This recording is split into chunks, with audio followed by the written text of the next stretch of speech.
Friends, welcome to my YouTube channel. আজি মই আপোনালোকৰ আগত আগবঢ়াইছোঁ এটা কেকৰ ধুনীয়া ৰেচিপি।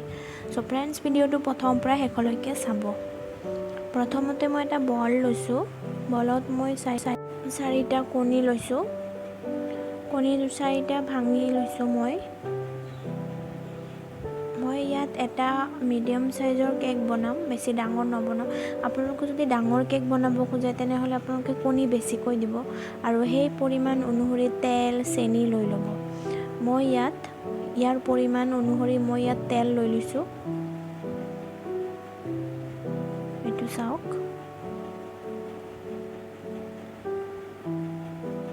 তাৰপিছত মই ইয়াত এক কাপ চেনি লৈছোঁ। এইটো চেনি 1 কাপ চেনি লৈছোঁ পৰিমাণ অনুসৰি। এই তিনিটা ভালদৰে মিক্স কৰিব লাগিব।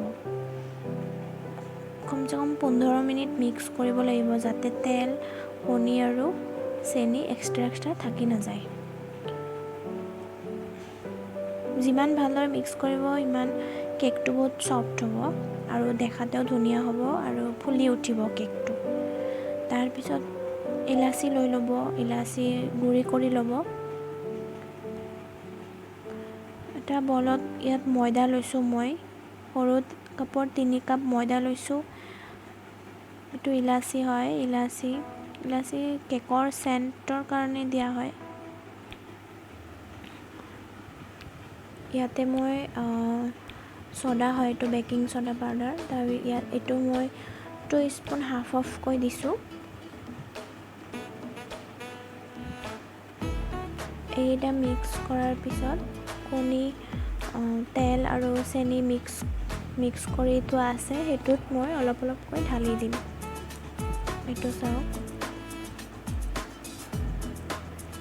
কণীখিনি ভালদৰে মিক্স কৰি ল'ব দেই। অলপকৈ মিক্স কৰি একেবাৰে ঢালি মিক্স নকৰিব। আপোনালোকে যদি ভাল কেক বিচাৰিছে তেনেহ'লে এনেদৰে ৰেচিপিটো চাই ল'ব এবাৰ।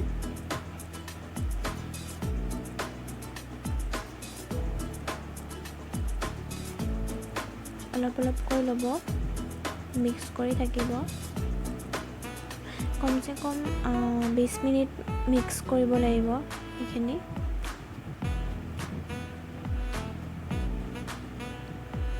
ভালদৰে মিক্স হ'ব লাগিব।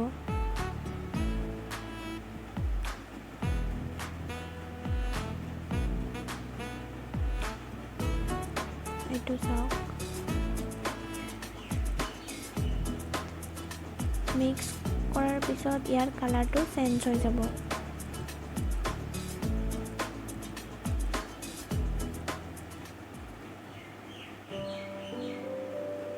এইটো চাওক ফ্ৰেণ্ডছ।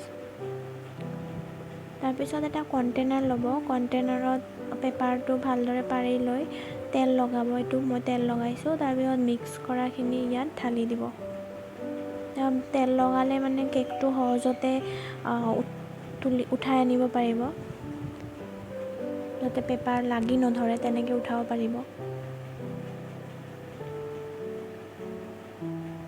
তাৰপিছত ইয়াত কিচমিচ, কাজু বাদাম, আলমণ্ড এইবিলাক দিব পাৰে।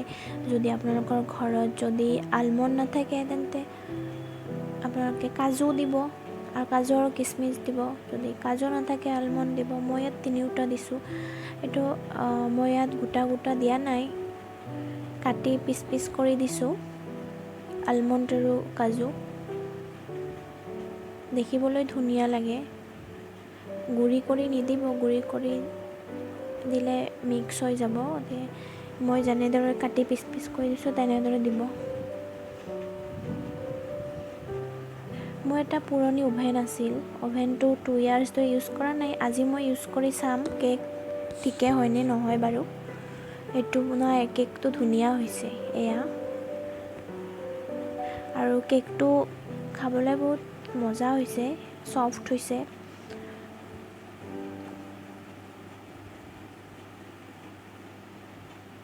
আপোনালোকে এইটো ৰেচিপি বনাব পাৰে ঘৰত।